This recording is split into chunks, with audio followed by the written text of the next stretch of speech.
Hey guys, tonight we're heading deep into the candlelit corridors of an ancient empire, into a room thick with the smell of parchment, the scratch of quills, and the anxious breathing of a man about to dedicate the next 47 years of his life to recording other people's shoelace expenses. You're standing in a cramped stone chamber inside Constantinople's Great Bureau of Records. It's the year 710, and you're 17. Your sandals squish faintly as you step in, thanks to last night's storm, or possibly just a burst wineskin someone forgot to mop. The walls are cracked and sweating, the torches gutter weakly, and a very serious man with an ink-stained beard squints at you as though deciding if you're worth the papyrus you'll ruin. This is your first day as an imperial filing scribe. The scent hits first. Ink, of course. Not the clean modern ballpoint kind. No, this is black, oily, bitter, scraped from soot and fish bones. Mixed with it, a faint trace of stale myrrh, rotting linen, and someone's lunch from last week. The wine smell, that's from your superior's desk. He calls it stimulating the tongue of diligence.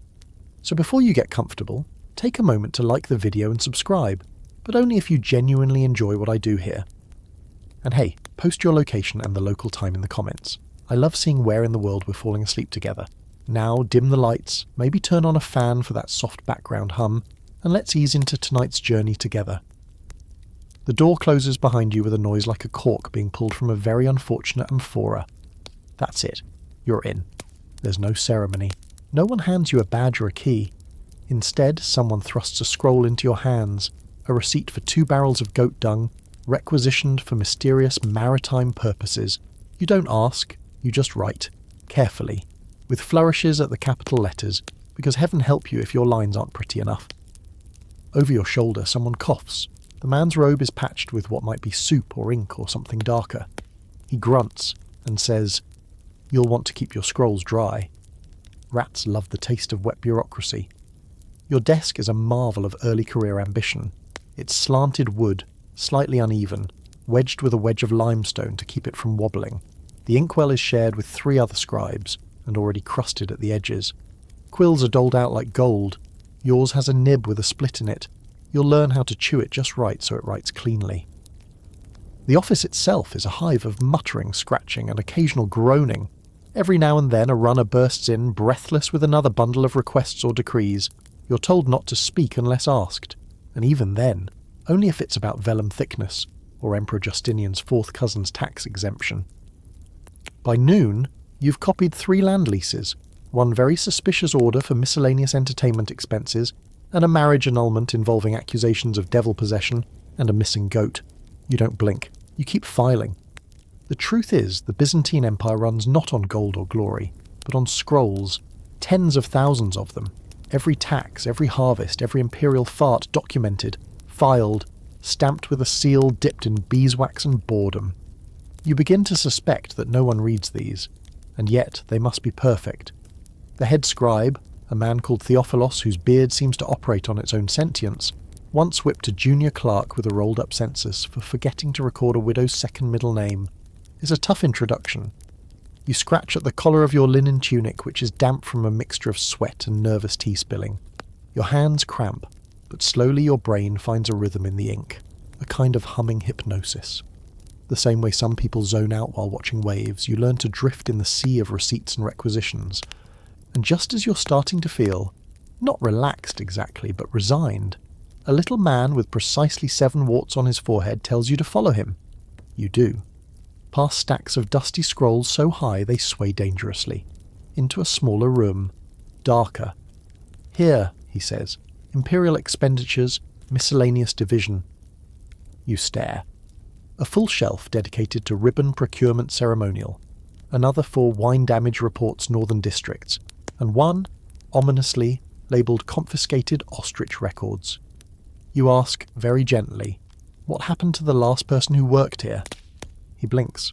"Oh, he died, crushed under an avalanche of pension forms." You laugh. He doesn't. "Welcome to your new assignment."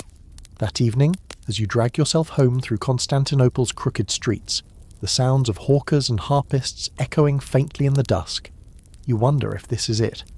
40 years of scrolls, 50 maybe. You pass the Hagia Sophia, its dome soft in the moonlight, and think, No one will ever sing hymns about the filing clerks. You're probably right. But what no one tells you, and what you'll come to realise much, much later, is that empires don't just fall because of barbarian invasions or political blunders. Sometimes it's because a man forgets to file the right receipt, and tonight, that receipt is in your sweaty little hands. You tuck it carefully into your satchel. The next morning you arrive early. The streets of Constantinople are still wrapped in mist, the sea breeze carrying the tang of salt and fish stew as you trudge past the crumbling mosaic of a forgotten martyr. You're determined, possibly delusional, but definitely committed. Today, you're going to understand the system. Inside the bureau, it's already alive with motion.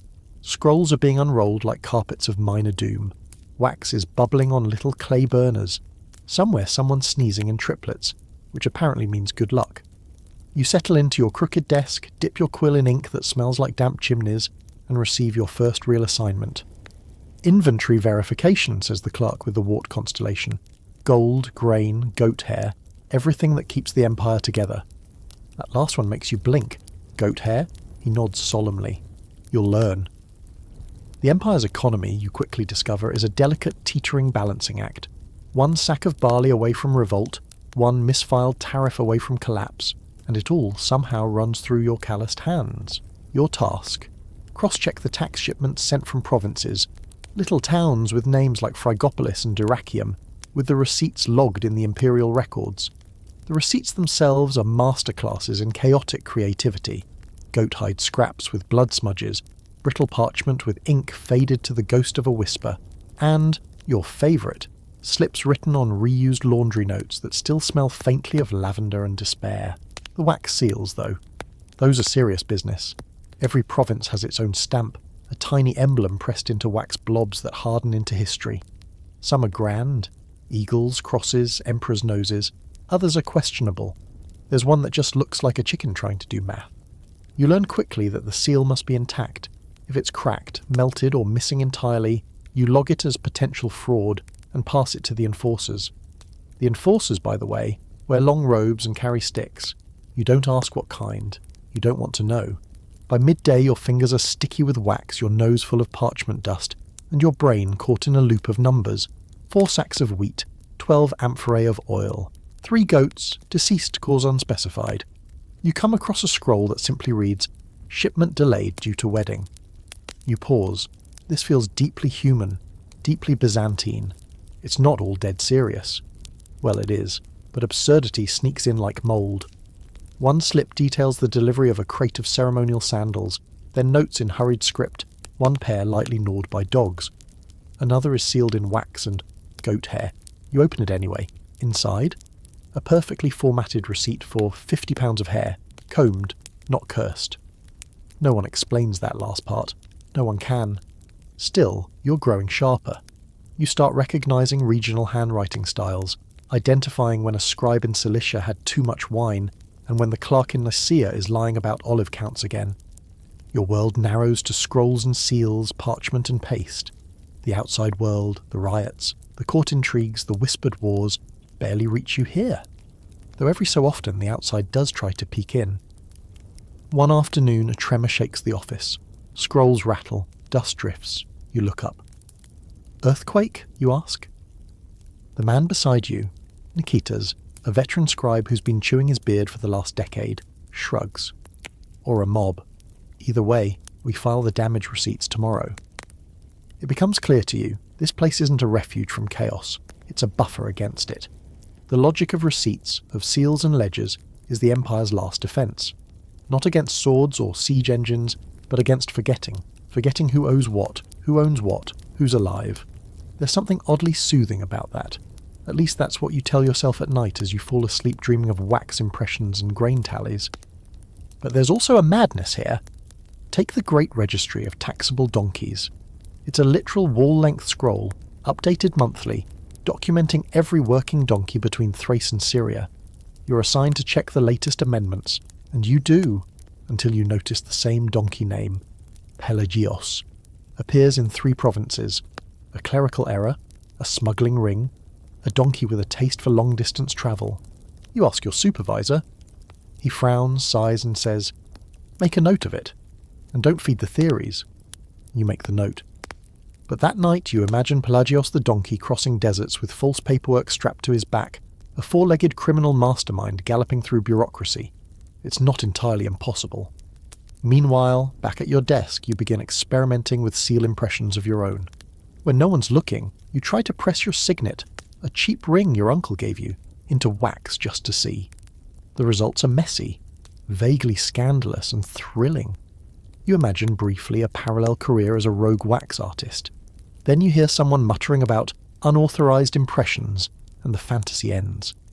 The days pile up, you develop a sixth sense for fraudulent entries. You smell forgeries like a truffle pig. You can now identify 17 different kinds of wax by texture alone. You dream in wax. There's a fringe theory among some of the older clerks that the standardization of seals, especially under Emperor Heraclius, was part of a secret plot to control regional autonomy through symbolic homogenization. You smile politely when they say this, but you do notice how every seal lately is starting to look the same, and maybe that's the point. Uniformity is power. Still, the system holds, for now, and so you continue. Filing, sealing, matching slips of parchment across an empire barely holding together with ink and thread. Someday, maybe, someone will read what you're writing, or maybe they won't. But the wax seals will endure. Long after you've gone, long after the empire's dust, they'll lie buried in earth, perfect little discs of Byzantine order. You've just gotten used to the rhythm of wax and scrolls when the real test of your bureaucratic resolve arrives, not in the form of a crisis, but a person. Strategikon Domitios. He enters the records hall as if gliding, robes rustling like threatened geese. He smells overwhelmingly of myrrh, as though he bathes in it, or perhaps is embalming himself in advance. He is tall, angular, and terrifyingly well moisturized. The other scribes straighten the moment he appears. Nikitas tucks his chewing beard behind his ear. You attempt to smile. You fail. "New boy," Domitios announces, peering at you like a disappointed god. You file with your left hand. You hesitate. "Yes." He grimaces, as if you'd confessed to licking papyrus. "We'll see how long that lasts." From that day forward, your life is ruled not by laws or ledgers, but by Domitios's whims, which follow no known calendar and respond to no forecast. His mood swings are legend. You soon learn the clues. If he scuffs his left sandal 3 times before sitting, run. If he enters humming a hymn in E flat, you're safe. If he's wearing the blue robe with the embroidered lions, he's expecting an audit. If he's wearing both blue and green, someone's about to get reassigned to latrine inventories. He doesn't shout. That would be merciful. Instead, he communicates disapproval through silence, sighs, and tiny notes left on your desk in flawless Greek cursive. One simply reads, "Margins are not a suggestion." Another, "In what universe is this a 3 drachma ink cost?" P.S. You didn't even file that ink form. There's also the beards. Domitios's beard is the pride of the hall, long, well-oiled, forked at the end like a righteous serpent. Other senior scribes have tried to match it. Some fail and hide their shame beneath neck scarves. One clerk named Myron tried hair glue. Now his nickname is Sticky. At least once a week, Domitios hosts beard check. No one knows why. You stand silently as he circles, tugging gently at tufts, evaluating length, density, and, his word, dignity. He nods at Nikitas' slow-growing salt and pepper tuft. He sneers at yours. "You're what, 20? You could at least try?" You try.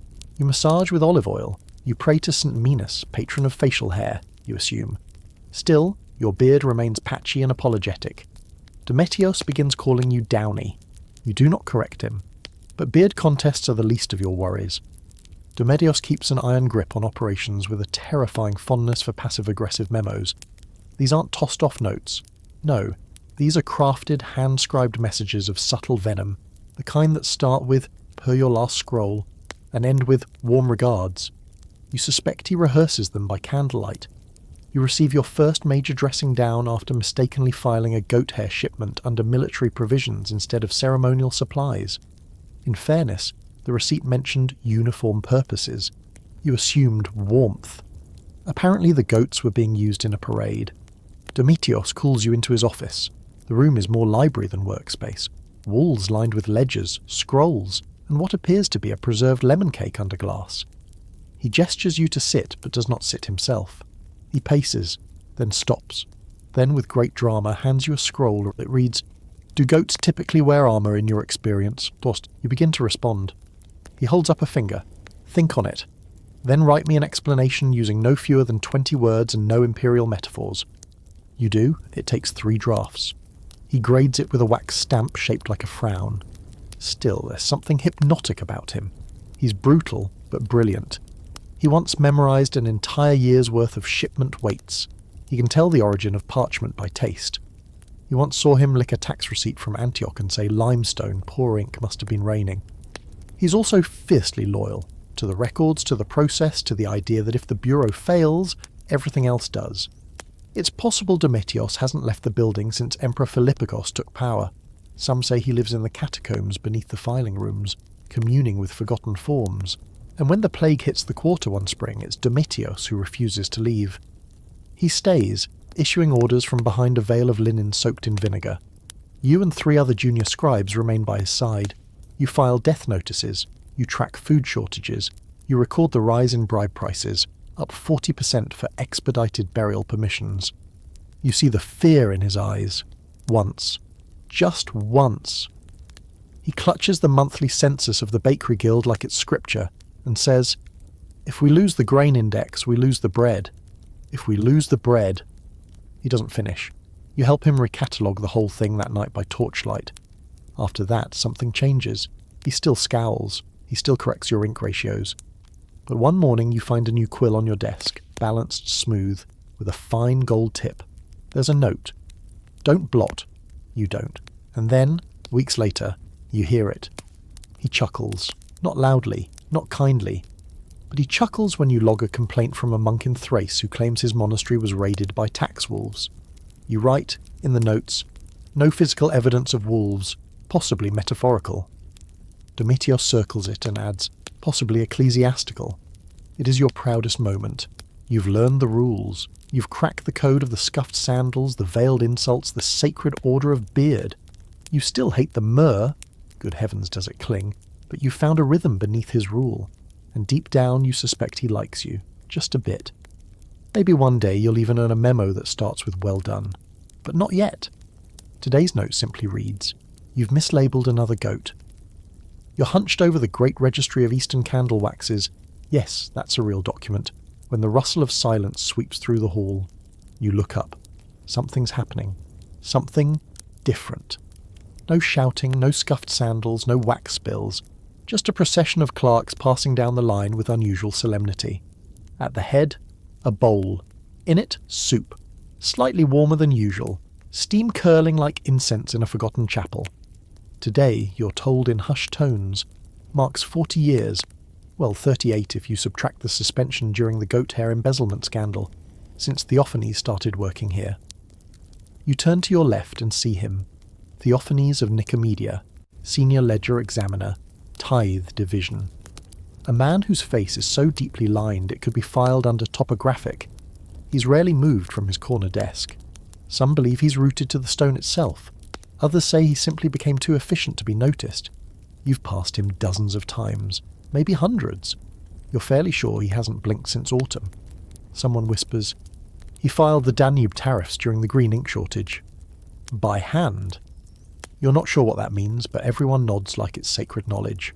Today, they honour him the only way bureaucrats know how, with slightly warmer soup, a new scroll sheath, and the right to adjust his own filing stool by 1 full inch.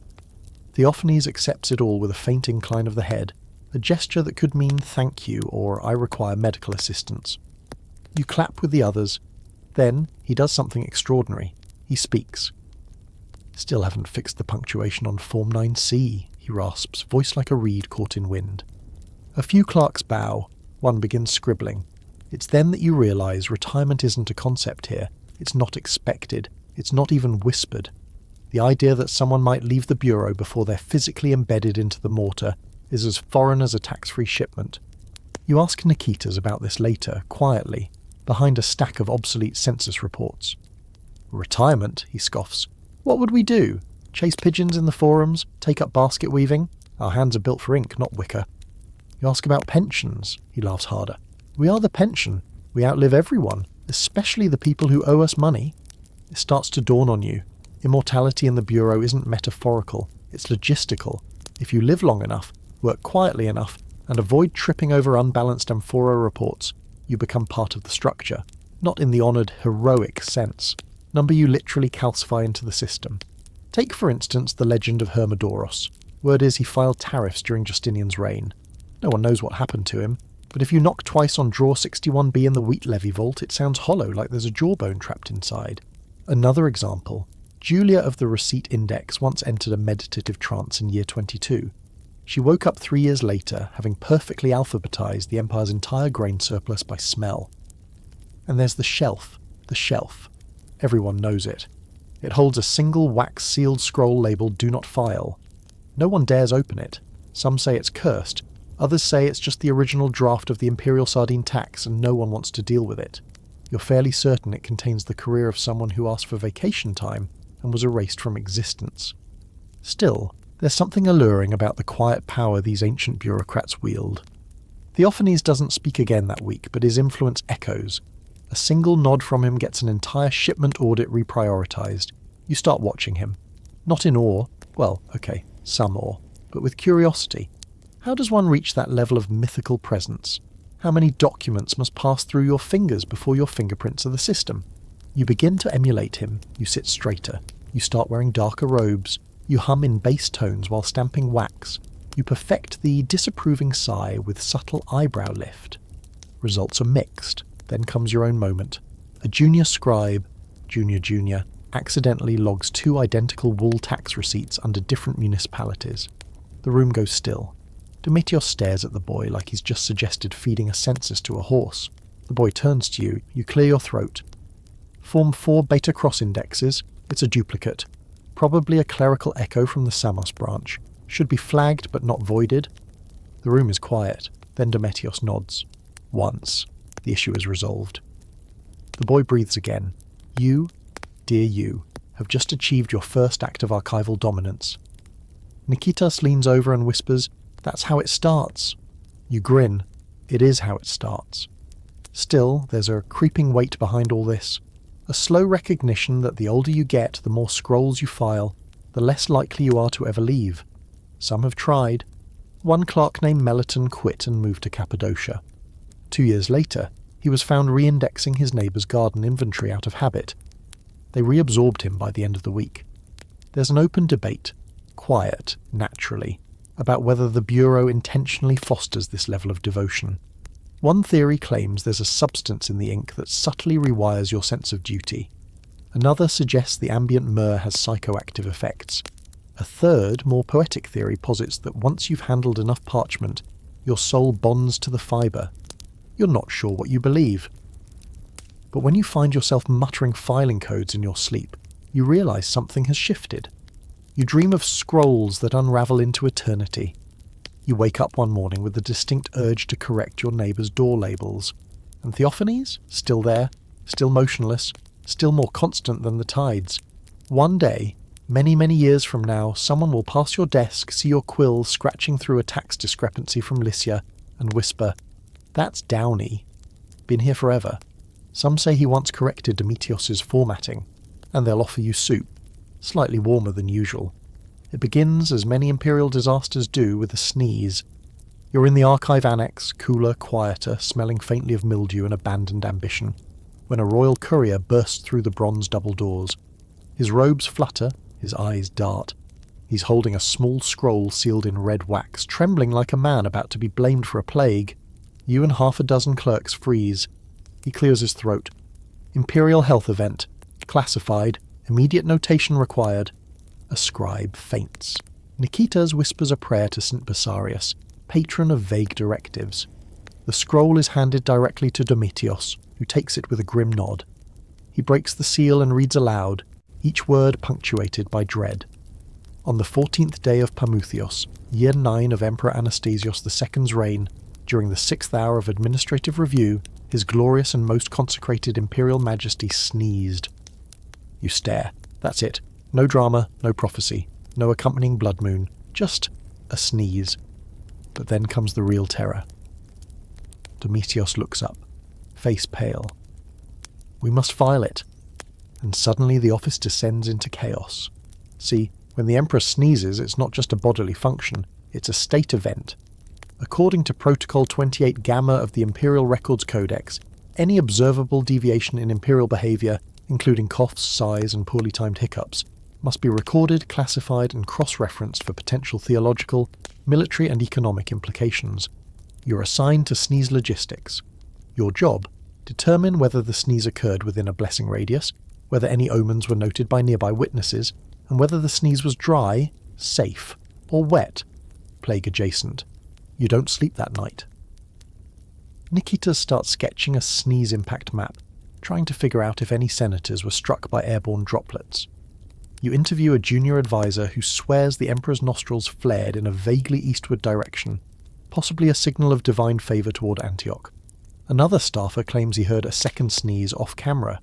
You're not even sure what camera means. Then comes the hardest part, the language. You must phrase the record just right. Too strong, and it sounds like criticism. Too vague, and you risk dismissal. Too flowery, and it might read like satire. You go through 17 drafts. His Imperial Majesty did sneeze once, without postnasal indication, and no known omens resulted. A healthful expulsion of wind and moisture occurred. No thunder followed. In the 6th hour, a sacred eruption of nasal energy was perceived. Observers confirm a benign expression. Each one rejected. Domitios hovers, silent. Then finally he scribbles something in his tight, brutal script. Imperial respiratory release, singular in occurrence, dry in nature, observed without atmospheric disturbance. Perfect. You inscribe it onto parchment using ceremonial ink. A junior clerk seals it in the archive of physiological events. 2 guards stand watch for the rest of the day. That evening you drink half a cup of spoiled wine and stare at the ceiling. You just documented a sneeze. You thought you were filing taxes. You thought you were cataloguing goat shipments and bickering about ink budgets. But now you understand the truth. Everything in this empire is bureaucratically sacred. A cough is political. A hiccup can cause a war. And heaven help you if you forget a comma in a decree about grain rations. One misplaced mark and suddenly the western provinces think they're entitled to double the barley. It's not paranoia, it's protocol. There's an infamous case, the Battle of Arzun. Supposedly started because a poorly filed requisition order made it look like the Eastern Army had demanded 12,000 turnips instead of declining them. The word "not" was written on the back of the scroll and never made it into the official copy.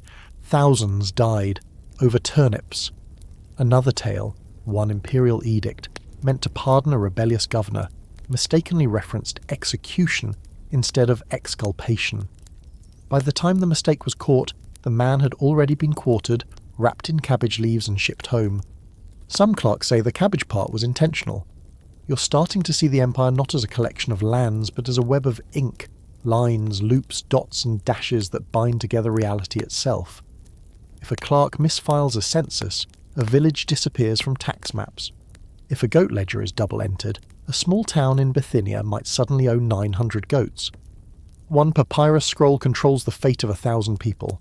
One bored scribe with a shaky wrist can redraw the future. And if that scribe happens to sneeze while writing, well, then we're all doomed. There's an open scholarly debate among the archive elders. Is the bureaucracy a mirror of imperial power or the true source of it? Does the emperor rule the empire, or do his clerks rule him through careful curation of what he knows? Nikitas leans toward the latter. He only sees what we hand him. If we accidentally swap the grain reports with last year's census, suddenly there's a wheat shortage in Cyprus and a baby boom in Thrace. You laugh, then stop laughing. Because this happened. Last month. So you become careful, methodical, religious in your punctuation. You triple-check names. You start whispering to the scrolls as you seal them. A quiet prayer that the ink dries smooth, that the wax doesn't crack, that no courier drops it in a puddle of soup. And then one day, it happens. You sneeze. It echoes down the scroll hall like thunder. Everyone freezes. Nikitas drops his stylus. Someone gasps. Domitios rounds the corner. He pauses, narrows his eyes, then walks away. Nothing is filed. Yet. But deep down, you know, your sneeze was noted. The day begins innocently enough, with a delivery of slightly stale barley bread wrapped in waxed cloth and a grumpy mule tied outside the requisitions hall. You assume it's just another failed grain shipment until Nikitas raises an eyebrow and mutters, "Don't eat it." You pause mid-bite. Turns out it's not for eating. That's your pay. Your official wage, printed in blocky, soot-smudged ink, lists your compensation as 5 loaves of acceptable condition barley bread per 7-day cycle, plus minor privileges as deemed appropriate by the head scribe. You're not sure what minor privileges means until you realise it includes sitting close enough to the oil lamp to see your scroll without going blind. Still, you count your loaves, shrug, and go back to logging camel imports. But it doesn't take long before you notice irregularities. You're reviewing requisitions for replacement inkstones when one scroll lists 17 sapphire inkwells for standard accounting purposes. You blink. Sapphires? For accounting? You've been using a chipped ceramic dish since the goat hair inventory fire.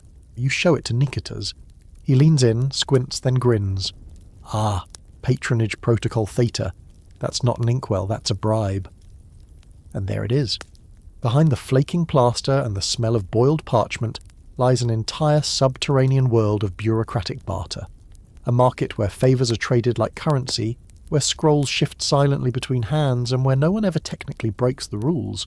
But the rules get bent so far they might as well be scroll origami. It's subtle, elegant, it starts small. A minor treasury clerk receives a cart of fresh grapes during a particularly brutal audit season. No note, no name, just grapes. He later loses a scroll containing embarrassing receipts from a senator's wine fund. An inspector from the Imperial Waits Office receives an unusually detailed map of fishing routes, courtesy of a merchant seeking to lower salt tariffs.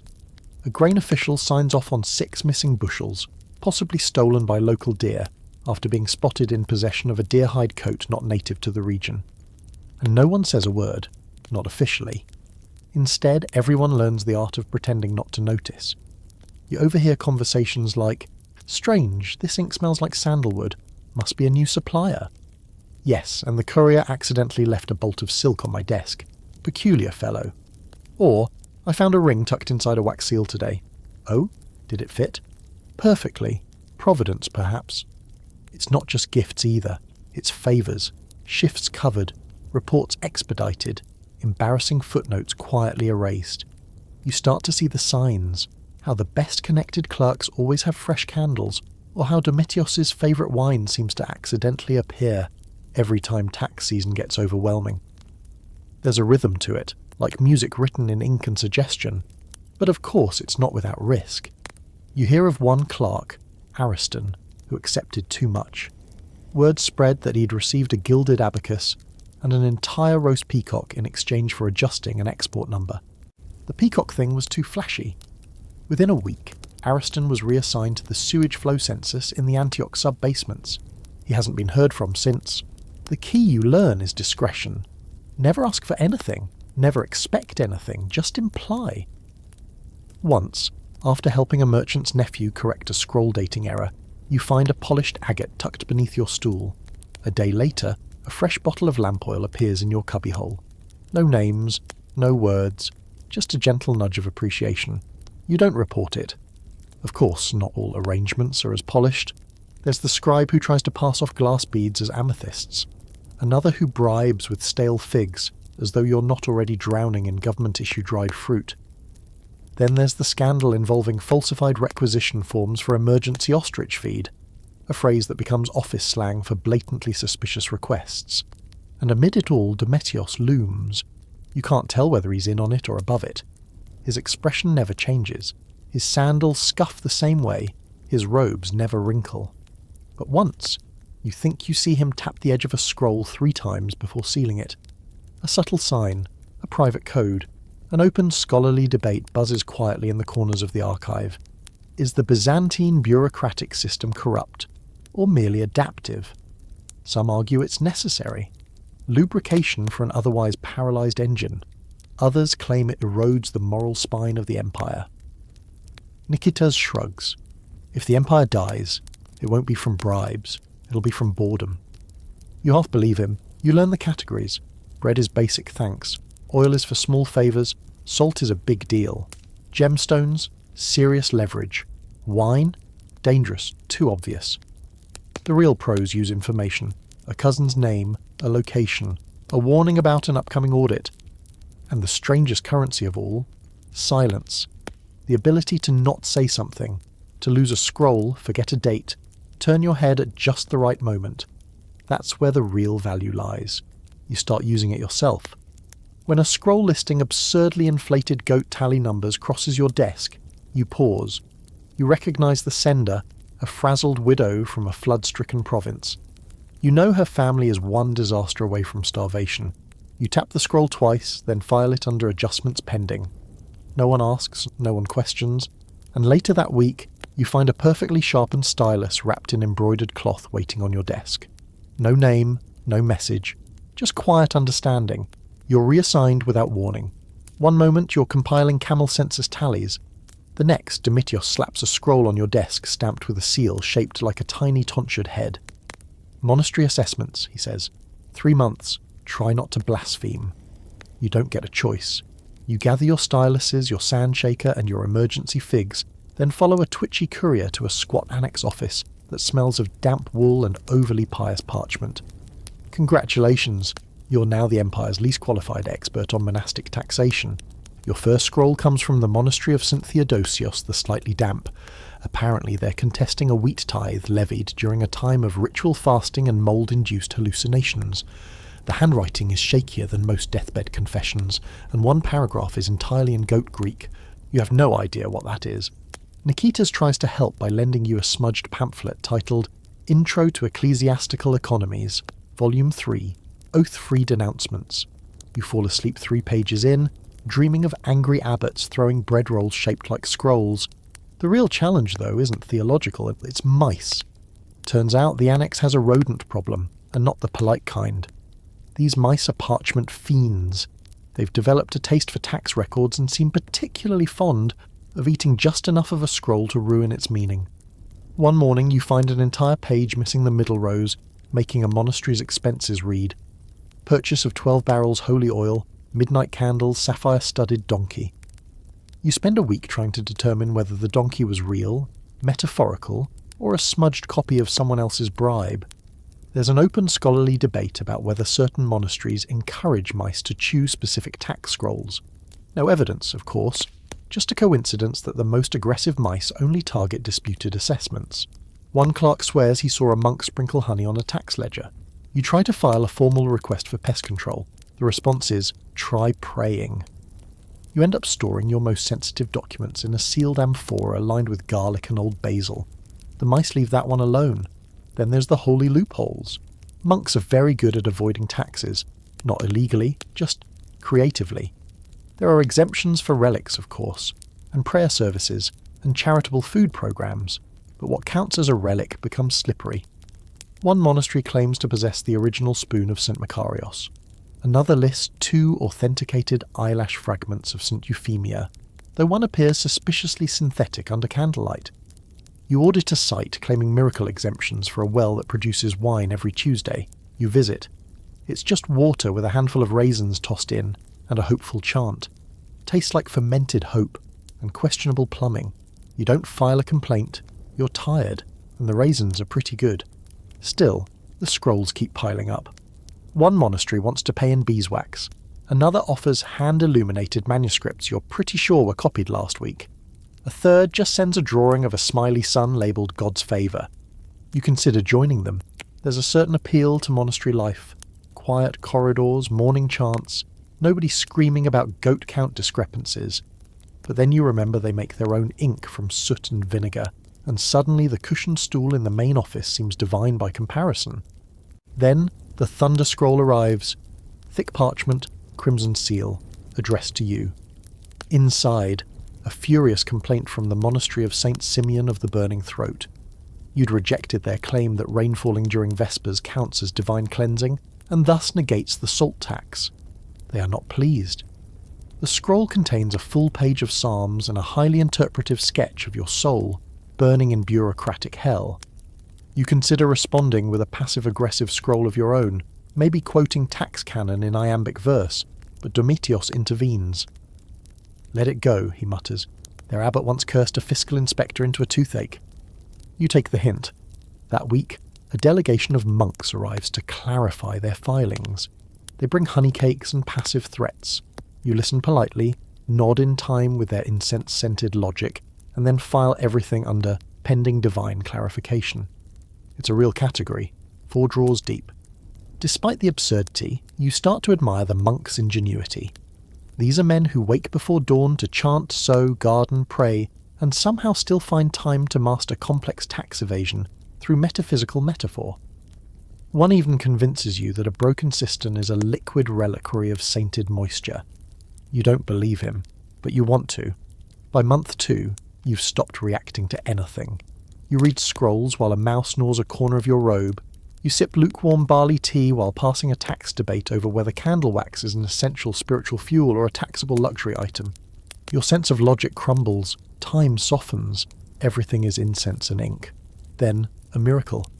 A visiting monk from the Library of Saints brings you a scroll, a complete index of monastery filings, loopholes, exemptions and disputes dating back 120 years. It's written in gorgeous hand, cross-referenced and sealed with wax that smells like lavender and smugness. You weep quietly. For the first time in weeks, you understand what's going on. You use the index to cross-check scrolls. You sort disputes. You uncover a monastery double-dipping on rainy day bread exemptions. You send a polite but devastating rejection slip. Nikitas calls it your first Holy Inquisition. Eventually your rotation ends. You pack your things, offer a silent nod to the Mouse King who lives behind the cedar filing cabinet, and return to your usual post. As you sit back down at your old desk, surrounded by boring, blissful commodity reports, you feel something strange. You miss the monks. You miss the strange poetry of their fraud. The candles. The scrolls that smelled like nutmeg. Even the threats of damnation delivered in rhymed verse. You tuck a tiny relic they gave you, purportedly the feather of a biblical sparrow, into your ink box. And for just a moment, the bureaucracy feels like it might somehow be sacred after all. You smell smoke before you hear the screaming. It's a dry, bitter scent, half-burnt canvas, half-overcooked lentils, carried on the wind like an omen. You blink once, then twice. Then you calmly stand, adjust your robe, and walk to the shelf marked Urban Incident Forms Category 4. Because when the city burns, your job isn't to panic, it's to reschedule it. Outside, Constantinople is mid-meltdown. You hear the thunder of hooves, shouts echoing off stone walls, and the unmistakable whoomp of something flammable giving up. A riot, maybe. A tax protest, a street brawl, or just a particularly aggressive chariot race. You've lost track. Thursdays tend to be eventful. The other scribes scatter. Niketas disappears with a stack of bread requisitions clutched to his chest like a newborn, and 2 junior clerks leap straight through an open window without even filing an intent to evacuate slip. You, however, remain, because there's a protocol. You retrieve the correct scrolls, incident documentation, a 7, civic fire, minor to moderate, inventory reconciliation form 112, E, destroyed urban, property non-military, and a soot-streaked checklist that asks if the flames are visible from office window, or merely smelled faintly during duties. You tick both. The air grows hotter. Someone outside yells about barbarians at the gate. You check the official City Watch update scroll, which is refreshingly vague. Situation fluid. Recommend cautious calm and filing of necessary forms. You shrug, then flip to the barbarian threat unexpected section of your disaster manual. Here's the thing no one understands about you. Danger doesn't make you run. It makes you document. It activates a very specific part of your brain that says, yes, this is terrifying, but has anyone logged the damage to the Southern Grain Warehouse? You've seen chaos before. Last spring a fire took out 2 blocks near the harbour. While civilians ran for their lives, you methodically cross-referenced lost fish inventories against surviving boat ledgers. You even updated the wax seal records to reflect flame exposure. When Demetrios saw your work, he grunted with what might have been approval, or indigestion. Hard to tell with him. Today feels bigger though. The ground trembles as something collapses nearby. Maybe a bathhouse, maybe just a market stall. You carefully mark auditory collapse, unverified source, in the margin of your scroll, and open the office window to peer out. What you see is biblical. Smoke billows up like judgment itself. Mobs surge through alleys. Someone throws a barrel through a statue's face. Monks are shouting scripture, merchants are shouting prices, and somewhere in the distance a donkey is wearing a senator's cloak. You pause. You file that under Additional Anomalies Quadrant 4. And then, someone bangs on the archive doors. Hard. You freeze, stylus mid-stroke. It's not the polite knock of a courier, it's the urgent knock of a man who's either fleeing doom or causing it. You hesitate, then open the lower hatch, just enough to peek through. It's a tax official, one you vaguely recognise. Long nose, sweat-slicked forehead, and the wide eyes of a man who's seen his entire filing cabinet go up in flames. They're looting the records hall, he gasps.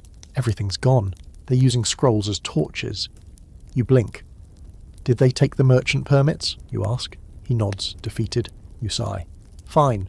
We'll reschedule the permits audit. Bring what you can. You usher him in. He's holding 3 partially burnt scrolls and a census record soaked in what might be wine or blood. You don't ask, you just start drying the edges with your sleeve and draft a temporary reconstruction ledger.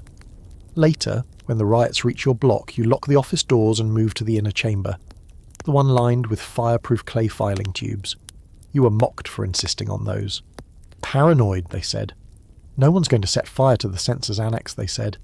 Well, they were wrong.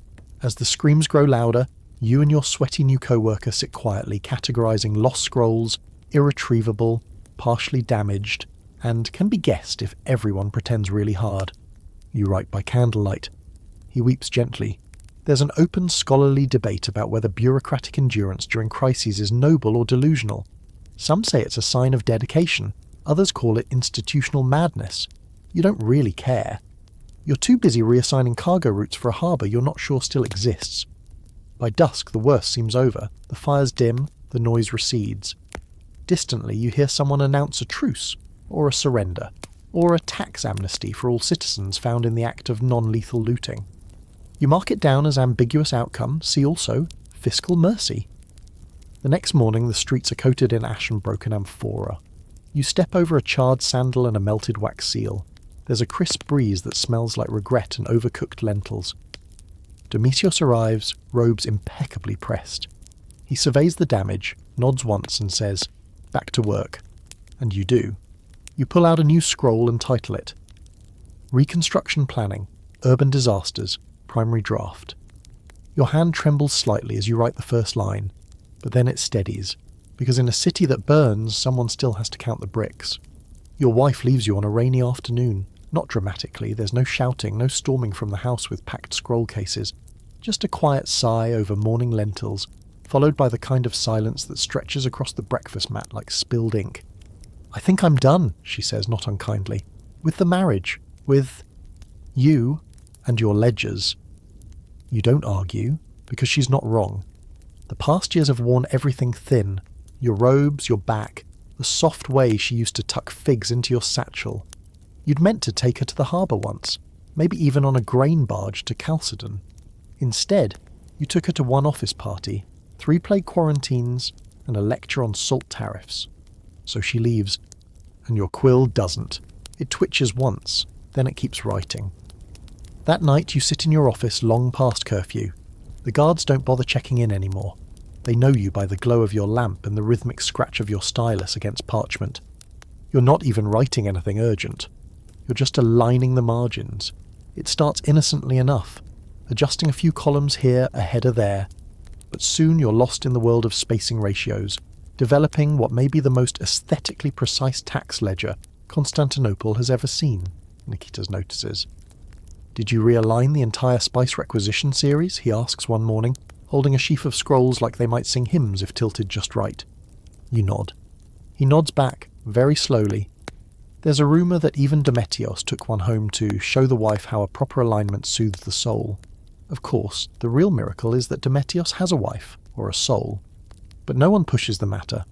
One day, you draft a column template so perfectly balanced, every digit placed with symmetrical reverence, that a junior clerk weeps gently upon reading it. She calls it transcendent. You name it, Form 49 Epsilon, harmonised debits, temple variant, and lock it in your personal cabinet. There's an open scholarly debate about whether certain Byzantine bureaucrats approached filing as a mystical act. Some describe it as proto-monastic discipline. Others just think you'd all gone a bit mad from the ink fumes. You don't deny it. You've started talking to your quill. Not loudly, just quiet comments like, "That's a nice serif, old friend, and no smudges today, thank you kindly." You don't even notice it anymore. The city changes too. Colleagues marry, retire, vanish. There's a new wave of clerks who speak with a different lilt and think wax seals are retro. You try to train them in ledger geometry. Most nod politely. One suggests an experiment with circular margins. You don't cry. You just tighten your robe and write a strongly worded scroll about geometric dignity and state record keeping. At night you go home to an empty bench, an empty bowl, and an ink-stained cat that appeared 2 winters ago and refuses to leave. You call her Palaya, the old one, because she judges your handwriting with frightening intensity, and still you file. Because filing doesn't leave. Filing doesn't sigh at half-filled forms or forget your name mid-argument. Filing waits patiently, purring in the dark, ready to be sorted and aligned. One rainy evening, the Archivist General visits unannounced. He wears a ceremonial robe too tight for his ego and smells faintly of lemons and vellum. He doesn't speak at first, just walks slowly down the row of your scroll drawers, trailing a finger over the labels. Then he stops, pulls out one marked mid-tithe anomalies, Eastern Quarter, 67 to 73 CE, and unrolls it with maddening care. He reads, he rereads, then he smiles. "You filed a numerical discrepancy in margin note rather than correction field," he says. "Bold." You blink. He's not wrong. You were testing a theory about secondary notations. He nods again. "Promoted." You're stunned. Not because of the promotion, because someone noticed. Your new post is a window seat in the Treasury Annex, 2 steps from where they count coins so meticulously the clerks wear gloves to avoid oil transfer. You're given a scroll key and your own copy of the Imperial Ledger Alignment Codebook, 3rd edition, annotated. You sleep better that night than you have in years. From that day on, you throw yourself deeper into your work. You file grain imports like epic poetry. You redesign the poultry tax ledger to reflect seasonal migratory variants.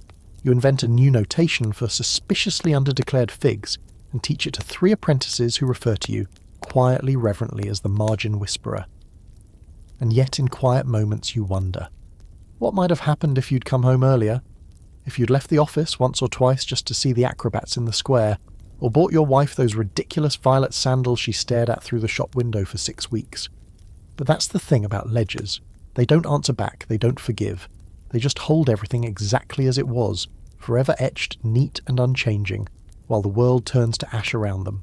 So you file, and somewhere in a drawer marked miscellaneous, emotional, unsorted, you leave just enough room for one thought. You loved her.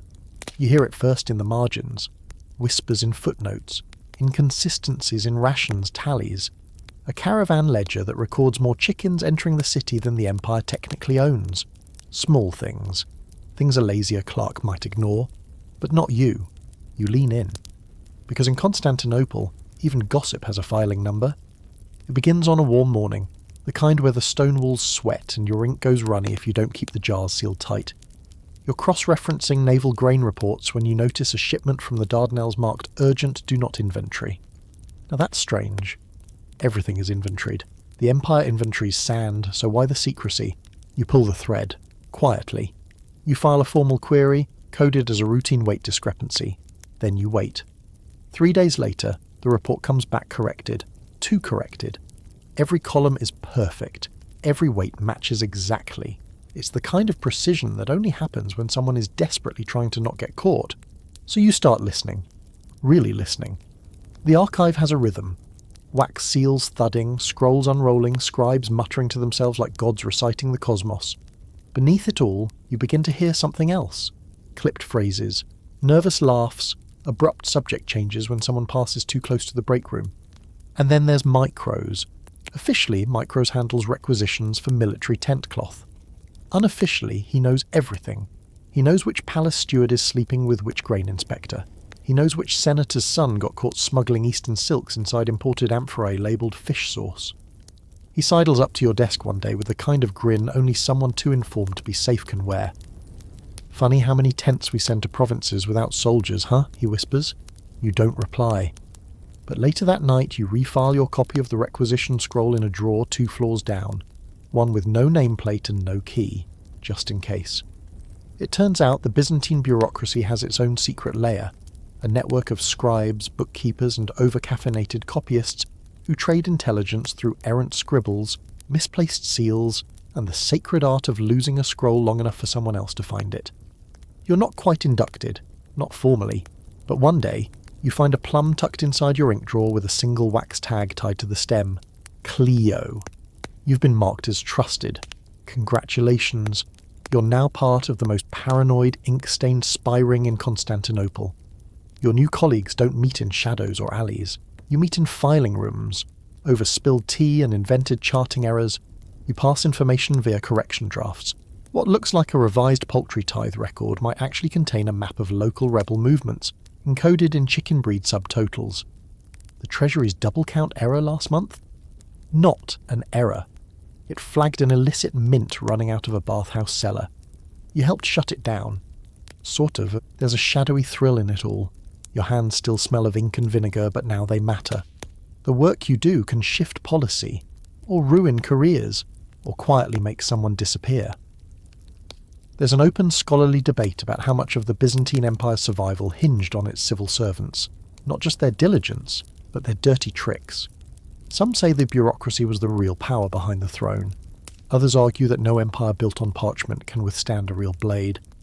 You suspect the truth is somewhere between. Still, the risks are real. One afternoon, a clerk named Anthimos is suddenly transferred to a remote garrison office in the Armenian highlands. No one says why, but you remember how he once joked about a eunuch's wine shipment seeming unusually heavy. You file the incident under personnel reassignments, politically charged, and clean out his desk in silence. Then, like everyone else, you get back to work. The job doesn't change. You still sort requisitions, audit grain, and take great pride in balancing your ledgers so perfectly you could slice cheese with the columns. But now, when you see a transport manifest that lists 200 amphorae of lamp oil, bound for an unlit monastery, you raise an eyebrow.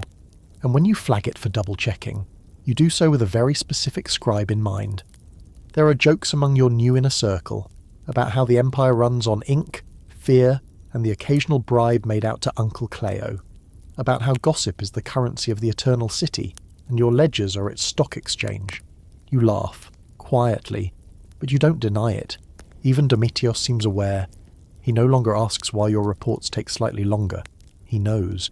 He just doesn't ask questions about reports that always, somehow, get the right people scolded and the wrong ones ignored. One night, you're called to a side chamber in the Ministry of Coastal Oversight. No one knows what that ministry does exactly, but its doors are always guarded. Inside, you find a small man in lavender robes and a lazy eye that never looks quite at you. He says, "You're good at patterns." You nod. He slides a scroll across the table. Find the missing coin shipments, discreetly, quietly, and for the love of Justinian, don't write anything down. You nod again. Later you jot everything down, of course you do, just not in the scrolls. You hide it in the margins of a temple renovation expense log under roof tiles replaced, additional costs due to wind. Because wind, like treason, is often invisible until the walls fall down. And you're the one who counts the bricks. It starts, as most catastrophes in your world do, with a delivery gone missing. A sealed packet, urgent, addressed to the patriarch himself. It arrives 3 weeks late and half soaked in what smells suspiciously like fermented pear mash. You don't handle it directly, too high level, but you overhear the archive courier muttering curses about mules with theological agendas. You don't think much of it. Until a week later, a riot breaks out in the Forum of Constantine. Not your usual cabbage flinging either. This one involves banners, broken icons, and a lot of shouting about divine truth versus imperial heresy. By midweek, half the city is debating whether paintings of Jesus should be kissed, burned, or taxed. You keep your head down, but something doesn't sit right. You pull a few threads, and it's not hard. Most records in the Religious Directives Annex are laughably misfiled. You find death sentences under liturgy expenses, and one set of baptism forms helpfully labelled wet people.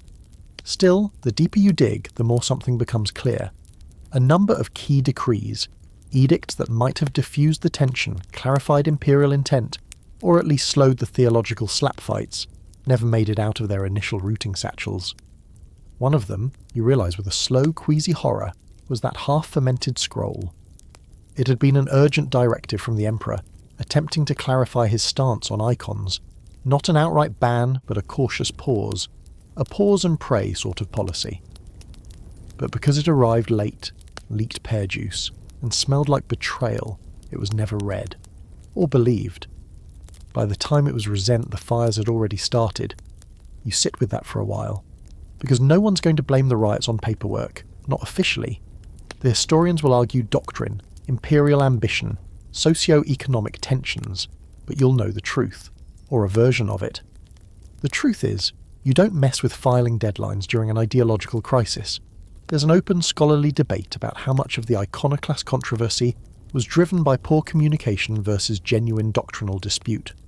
Some claim it was always bound to erupt. Others, quietly, point to a handful of missed or mangled memos in the imperial archives.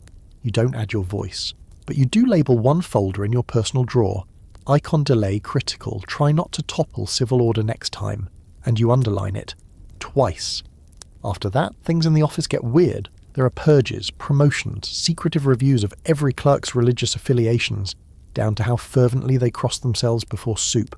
You're careful. You keep your head tilted just religiously enough to pass, but not so much that anyone thinks you're campaigning for sainthood. Still, you can't help noticing that the bureaucratic process becomes strangely spiritual. Filing rituals take on liturgical weight. There's talk of a sacred seal alignment. An office rumour that certain stamp configurations have divine favour. You start seeing scrolls marked with fish symbols, crosses, even tiny palm branches inked in the margins. A scribe named Thalia insists her desk drawer healed her boil after she filed a tax exemption for a donkey sanctuary. You gently suggest she file that claim under unverified miracles, which she does, after insisting on 3 witnesses and a notarized chicken. It gets worse before it gets better. One Thursday, the scriptorium breaks into a shouting match over whether ink mixed with wine is sacrilegious. You watch 2 junior clerks duel with styluses. No blood, but a truly impressive amount of parchment is ruined. Dometios, ever the olive branch, tries to implement a dual seal system. Iconophile on the left, iconoclast on the right. It lasts 4 days. The seals melt in the sun and cause a small fire that destroys 6 months of cheese tax data. You weep quietly. That cheese audit was beautiful. The Empire lurches on, wounded but still moving. Eventually a compromise is brokered, largely because someone finally read the long-delayed scrolls and realised everyone had been fighting over a misunderstanding. The edict had never banned icons outright, just discouraged them. Strongly, suggestively. You know, in the imperial way, is enough to take the heat off, temporarily. No one thanks the filing clerks, of course. Why would they? But you do get a fruit basket from Micros. One of the pears smells normal. You take it as a sign. In the months that follow, you spearhead a quiet reform effort. It's not flashy. But you begin to reorganise the religious correspondence flowchart. You build redundancy into delivery routes, so if a camel gets the plague again, yes, again, the scroll will still arrive by alternate mule. You colour-code icon-related scrolls for priority, and you develop a new wax seal. A dove in mid-flight designed to discourage ideological firestorms. To your surprise, it catches on. A junior scribe calls it peaceful-looking. Another says it reminds her of her grandmother's soup ladle. Either way, it becomes the unofficial symbol of please don't riot yet. And you? You go back to your desk, to your ledgers, your plums, your cat, who has taken to sleeping on the latest tribunal rulings as if to say, these opinions bore me. But you never forget. You never forget that the Empire didn't nearly fall to fire and fury over theology alone. It nearly fell because someone left a crucial scroll in the wrong inbox, under a week's worth of goat hair requisitions and mouldy shipping charts. And so, you add a final note to your drawer of warnings. Delay equals doom. Always check the routing code. Always. Then you take a deep breath, straighten your scrolls, and begin your morning with the soft, sacred scratch of ink on parchment. As all things holy should, your latest assignment lands with a thud. A thick scroll stamped twice with the imperial seal, once with what appears to be a greasy thumbprint. You slice it open with the same reverence a priest might use to part a sacred veil, though in this case the parchment reeks faintly of mildew and spilled fish sauce. You're to oversee the Empire's post-conflict demographic reconciliation survey, which is bureaucratese for count the dead. War has a nasty habit of leaving paperwork behind, especially when it's fought across multiple provinces on uneven terrain during a time of questionable funding and widespread dysentery. The last major skirmish, officially known as the Western Defensive Manoeuvres, unofficially as the "oops, we thought they'd retreat," left thousands presumed dead. But presumed isn't confirmed, and in Byzantine bureaucracy, unconfirmed deaths mean unpaid taxes, disputed inheritances, and awkward pension requests from ghosts. So now you are the proud, paper-bound steward of the census of the dead. No pressure. You begin, as always, with a form. Several forms, actually, each tailored to region, social class, and whether the person in question was likely to have died nobly or embarrassingly. Those go in separate columns for morale. The field agents aren't much help. Most of them send back notes like village burned, record soggy, or unclear if dead, or just pretending to avoid conscription. Your ink-stained fingers tremble slightly as you compile your first provincial report. Then the letters start arriving, not from officials, from the dead. Turns out several of the fallen soldiers, farmers and miscellaneous fishmongers heard about the census and decided to check in. Some are just annoyed, others are furious. You receive one scroll from a woman named Thespina in Cappadocia. She writes, "I am not deceased. I am currently tending goats. Please remove me from your martyr list. Also, I never liked my second husband. If he filed this, he's lying." You bump her status to resurrected pending verification. You make a lot of those. The problem escalates quickly. Apparently local officials, in a hurry to meet quotas, filed death claims based on guesswork, or gossip, or, in one disturbing case, a dream interpreted by a toothless soothsayer named Boz. You find yourself correcting dozens of false death reports filed during a lunar eclipse. You begin travelling, not far, just enough to audit the auditors. You arrive in one mountain village to find half the population angrily waving your own scrolls at you. "We're not dead," a man bellows. "We're cold. That's not the same." You apologise. You distribute amended census forms. You try not to flinch when an elderly woman uses hers to slap your clipboard. That night, you huddle in an inn room with a goat for company and wonder how many more times you'll be accused of bureaucratic necromancy. There's an open scholarly debate about the reliability of post-war Byzantine censuses. Some claim the margins of error were inevitable. Others suggest local administrators inflated death tolls to reallocate land and avoid imperial levies. You, having read the reports and interviewed the angry not-quite-dead, lean toward the latter. One enterprising official had declared an entire hamlet deceased just to convert its olive groves into a private bathhouse complex. You report him. He's reassigned to snow storage inventory in the Armenian highlands. Justice in your view is occasionally poetic, but the job wears on you. Death is everywhere, even if it's only rumoured. You begin to see ghosts in your numbers. A few of them write surprisingly heartfelt corrections. One soldier even adds a note thanking you for remembering we mattered enough to misfile. You take that one home. Still, the absurdity creeps in.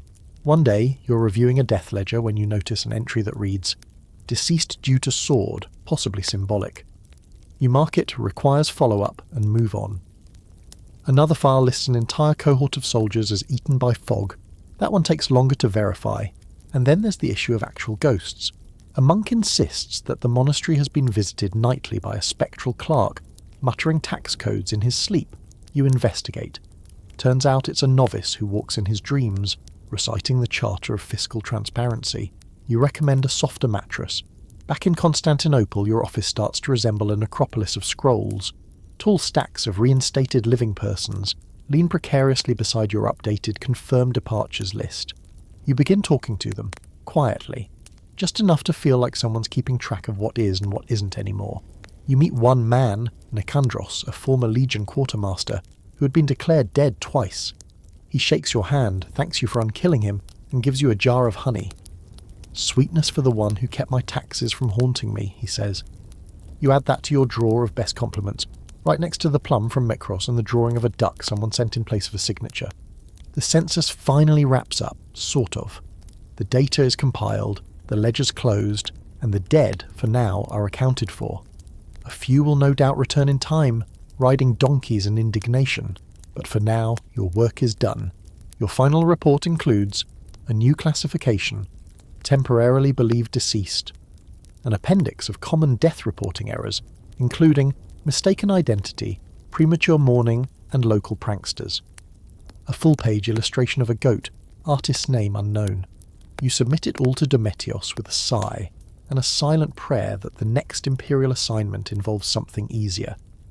Like calculating provincial wine tariffs blindfolded. He nods once and says, "We've scheduled you for coastal smuggler tallies next." You sigh again, but you also smile, because if there's one thing you're learning in this never-ending scroll of a life, it's that nothing, especially death, is final in the Byzantine filing system. The pigeons arrive before the whispers do. You're hunched over a desk already heavy with corrected tax ledgers and your leftover census scrolls, when the first flutter lands on the sill, grey-feathered, red-eyed, and smugly pecking at the seal dangling from its leg. You've seen them before, of course, carrier pigeons, the flapping foot soldiers of imperial communication. But this one is marked with a double crimson thread, a designation usually reserved for urgent diplomatic messages, or, on rare occasions, royal secrets. You untie the thread with ink-stained fingers and unroll the note, expecting grain requisitions or a list of missing census goats. Instead, the scroll contains 3 words hastily scribbled. He knows everything. You blink. There's no signature, no crest, just that chilling little phrase. You glance at the pigeon. It blinks back, then defecates on the window ledge and flaps off. Subtle. The next bird arrives a day later while you're reviewing fish-tithe discrepancies from Bithynia. This one bears a longer message. Do not speak. Someone is watching the scribes. Mention of plum equals safe. The word plum is circled. Twice. You're beginning to feel less like a clerk and more like the reluctant lead in a low-budget Constantinople thriller. You keep quiet. That's always been your gift. An exceptional ability to say nothing while looking industrious. But your silence now feels different, like a currency. That week you notice a shift in the office air. Dometios speaks to you more softly. Micros defers to your judgment on seal placement. A junior clerk hastily closes a ledger when you walk by, mumbling something about duplicate requisitions and incorrect fish. And then, just when you think the paranoia will fade, a third pigeon arrives. This time the scroll is longer. It details a plot, vague but unmistakably scandalous. Bribes, forgeries, the misuse of provincial dye funds. Someone high up, perhaps even attached to the Emperor's wardrobe budget, is funneling money through false requisition forms. And oddly, the scroll ends with, "Thank you for your plum report. Your loyalty will be remembered." You stare at it for a long moment. You haven't filed anything about plum since Section 9. The very next morning your desk is moved.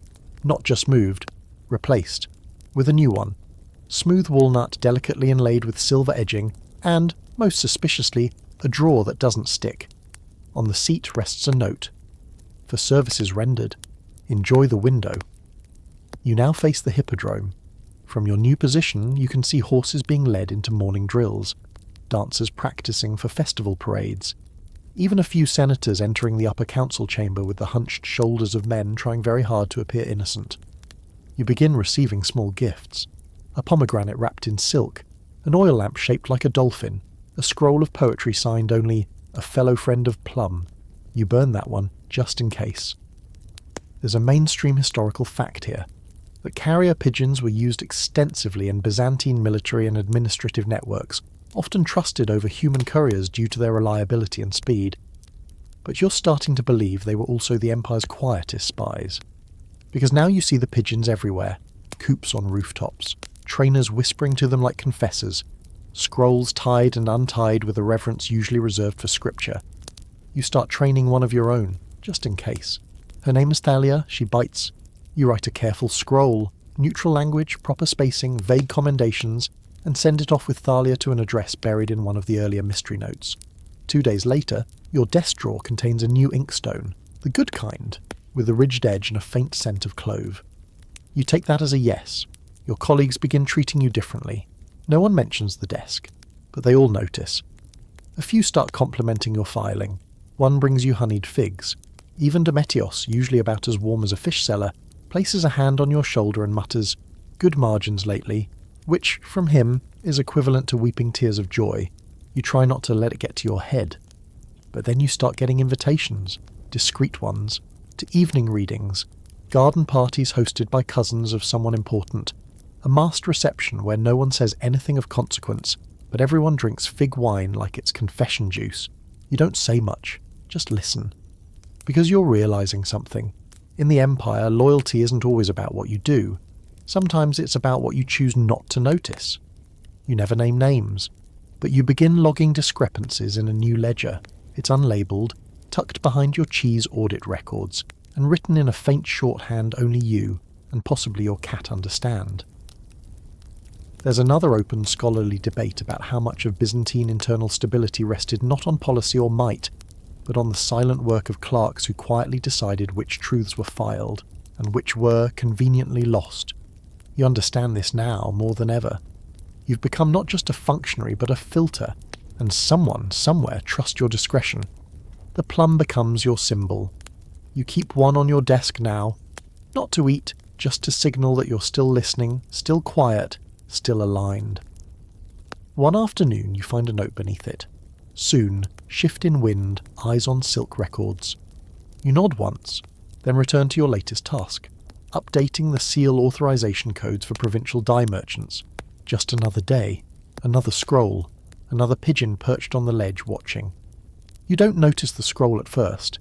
It's tucked innocently among your usual stack, sandwiched between a requisition for wool cloaks and a thank you note from the Bread Guild, signed with actual crumbs. Another morning, another roll of ink and obligation, but this one is wrong, subtly. The texture of the parchment is too fine, the seal barely off-centre, just enough to set off that little thrum in your bureaucrat's gut. The calligraphy has a flourish you've only ever seen on imperial policy drafts, the kind dictated by someone with authority and too many rings. You unravel it anyway. And read it. You shouldn't have. Within seconds your heart beats drumming like a cavalry charge. It's a royal draft, unsigned, uncirculated, detailing contingency plans in the event of a sovereign incapacitation scenario. There are names, positions, a flowchart even, for how control of the grain reserves would transition to the Empress's second cousin. Someone has accidentally, or intentionally, slipped you a scroll meant for eyes far more politically shatterproof than yours. You freeze, then do the only thing you can, refold it neatly, press the seal as best you can, and hide it under your plum. You spend the next hour pretending to study a ledger about fish tax evasion. A goldfish could tell you're bluffing. By mid-afternoon, 2 palace guards appear at your desk, silent, unsmiling. They don't say your name. They don't have to. You're escorted out, past Domitios, who raises an eyebrow just slightly, past Micros, who mouth something that might be blessings or beans. You're not sure. Into the halls of justice you go, which for the record are far less majestic than the name suggests. The interrogation chamber is a dome-shaped echo trap with a ceiling fresco of what might be a very judgy angel.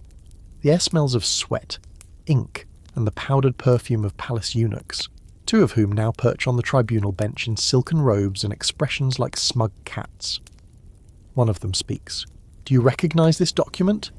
They show you the scroll, your scroll, the not your scroll. You resist the urge to feign illiteracy. Not mine, you croak. They exchange glances. Then how did it end up in your ledger pile? You consider saying a pigeon planted it. Instead, you inhale deeply and begin the most delicate paperwork 2-step of your life. I believe it was misfiled by a junior clerk during a cross-departmental ledger shuffle, possibly a double shuffle, if cross-checking procedures were improperly aligned due to recent updates in scroll taxonomy. They blink. You're proud of that sentence. One eunuch, the older one with an earring shaped like a scythe, narrows his eyes. Are you implying someone above you filed it incorrectly? Careful now. I would never imply incompetence in anyone with rank, you say, merely suggesting possible chronological drift. There's a pause. They whisper. You catch fragments. Dangerous. Quiet one. Plum on his desk. And then the younger one smiles. You're being watched, you know. It's not a threat, not quite, more like an offer. Noticed, he continues. Noticed and appreciated. He gestures, and the scroll is rolled up and removed. You don't see where it goes. Probably into one of those imperial archive pits where inconvenient truths are filed under if found, deny existence. Then, absurdly, They offer you lunch. You're taken to a side room with a window, a bowl of lentils and a slice of dried fig. One of the guards even winks at you. It's not the worst interrogation. You're released later that evening with no punishment, no record, and a new escort who leads you directly, not back to your old desk, but to the Sapphire Annex. A room reserved for senior clerks. You've never been inside. The walls are cedar, the ink is imported, and the chairs don't creak when you sit. There's a robe waiting for you, monogrammed. The desk has a drawer with a lock. You sit, stare, try not to shake. There's an open, scholarly debate over how much actual authority eunuchs wielded in Byzantine legal and administrative structures. Officially, they were often advisors or stewards. Unofficially, they pulled more strings than a puppet master with performance anxiety. You believe the debate is silly. The eunuchs don't pull strings, they are the strings, and now they've noticed you. In the weeks that follow, you're quietly included in high-level scroll reviews.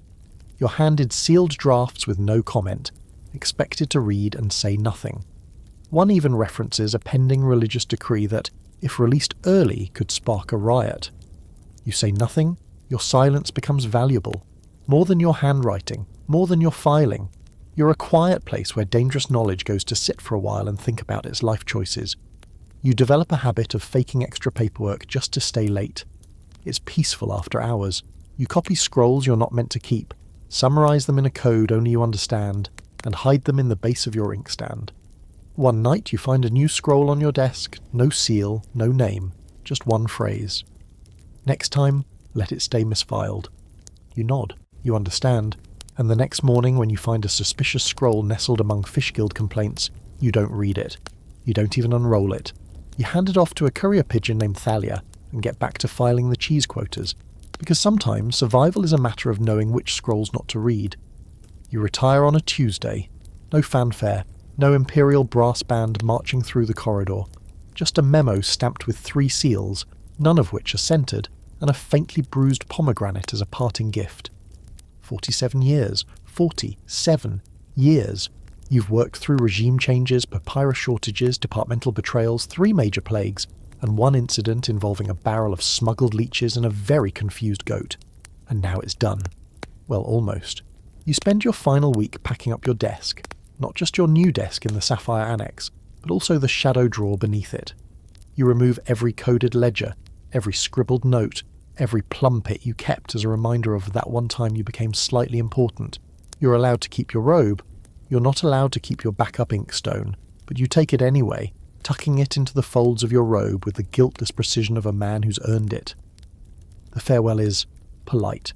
Dometios is long gone.